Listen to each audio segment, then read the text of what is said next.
welcome back. You're watching First Trades right here on ET Now. Touch base with our next guest, Sunil Subramaniam, who is CEO of Sundaram Mutual Fund, joins in with his take on the markets. Sunil, it's great to have you on the show. Thanks very much for taking out the time.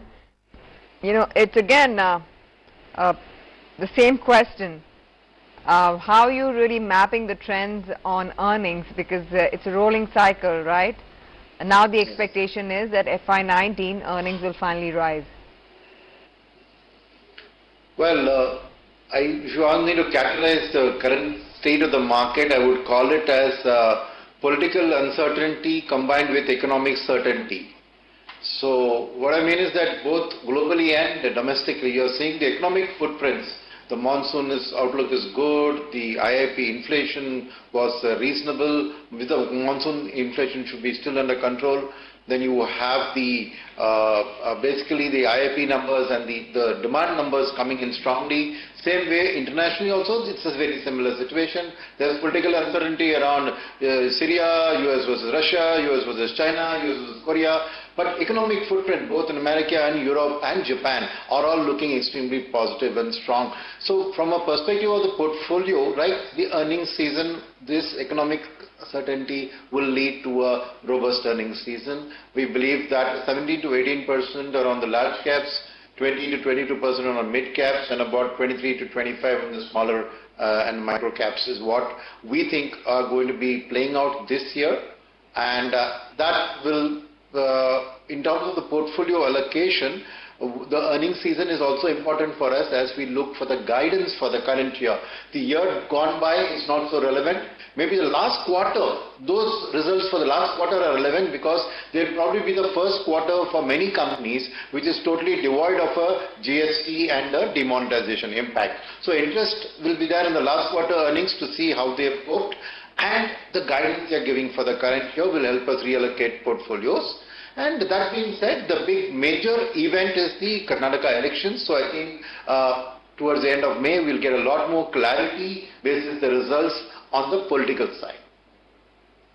Yeah, but you know, how much would you give to the market direction and the market range in the wake of that political uncertainty?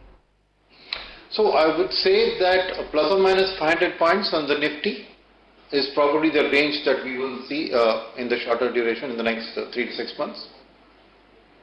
How do you, because you know, reports have already started coming in, it's same time next year we would be in the thick of action, talking only elections all the way, and reports have started coming in on how that's turning out to be a headwind. My question then to you is, what is the scenario that can derail the markets? Right now, the possibilities working in market circles is, you know, Modi comes back with a majority, BJP comes back, but with 210, 215 odd seats, may need a coalition, who then becomes the Prime Minister. Or, of course, the third scenario is the one that nobody wants to talk about just as yet, because it's not pretty much on the fore. But, you know, a change of government, so to speak. How do you look at those scenarios working in with, you know, your own call on how the market would behave?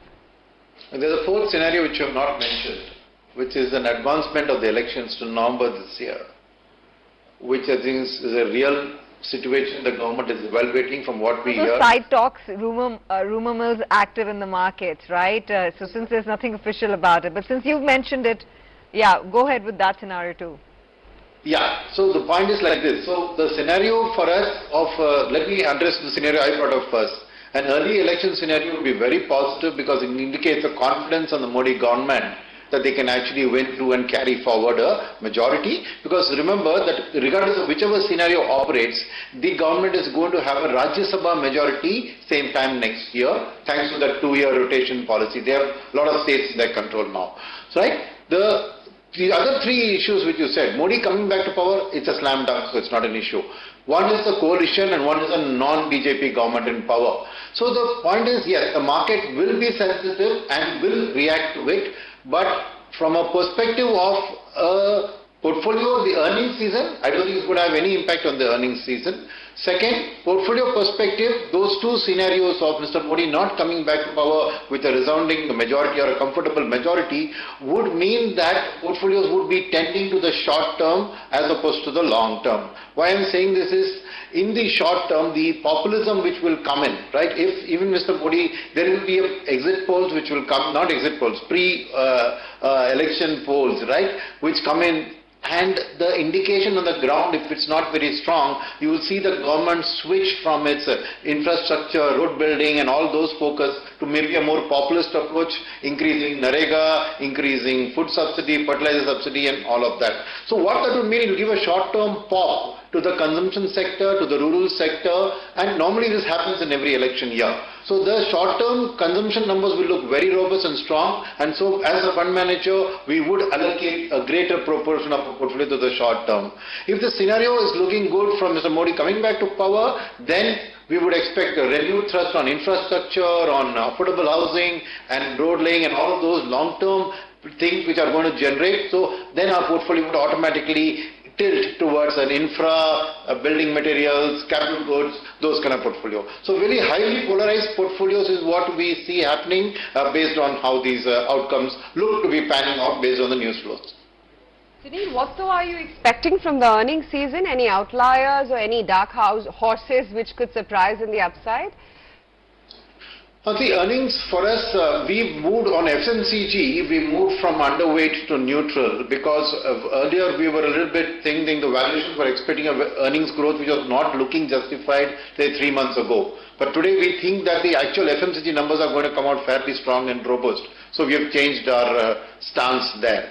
So that's, I think that's something going to surprise on the upside in terms of the FMCG. That's what we expect to be the outperformer in this particular earnings season. What within FMCG? Is it more the urban related theme or more the rural focus plays that you find attractive at the current valuations? Okay, two things there. The earnings season, we expect the earnings in the urban related to be strong, but from a valuations and future earnings growth perspective, it's the rural which will drive. So the past is going to be urban. The quarterly results, we expect the earnings from the urban to be surprising positively and upside. But our call in terms of the portfolio allocation is more driven by the rural, consumption story for the next 6 to 9 months.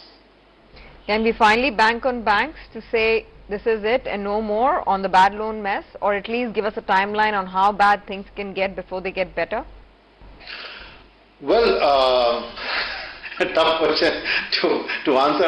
See, the point is that barring any surprises, we think that the worst of the NPA general recognition is behind us. Okay, so except for some surprise, because if you see a lot of the NPAs which are economic cycle driven, we believe will turn around and will post better numbers. So banks may even be writing back some provisions they've made back in the past. Right? But barring any, one-off out of the black swan surprises coming, we think the worst is behind us. But at the same time, right, the NPA issue is not just about reporting, it's also about recognition and what you're going to do with what's already recognized. And we think that RBI, it's high time RBI comes in and sets up the mechanism for the public sector banking thing to get more robust, to maybe do some mergers to get a few big solid banks in play, and also maybe pull out the toxic assets into a bad bank, so to speak, so that can then, vulture investors and those who like to take these turnaround bets can then participate and take them out of the regular banking cycle. And we believe this will happen because economic recovery cannot happen without the banking systems supporting it. So it is of paramount importance, and that's why we believe, and you're also hearing news that RBI is trying to relax the norms so that banks also get a little more leeway in terms of this. Right, that would be the case. One final word, Sunil, do you think that, come the summer months ahead of the monsoons, that we could be higher, talking record highs once again for the markets, given that we've covered lost ground? See, if the Karnataka result goes well, then absolutely new highs are on the cards. Okay, thanks very much. Thanks very much for your time and your insights. Really appreciate your views. Okay, that's another market view coming in from indicating, of course, to our viewers how volatility will continue to dominate in the near term. The range that, of course, Sunil has pointed out for the markets amidst the uncertainty is plus 500, minus 500 on the Nifty.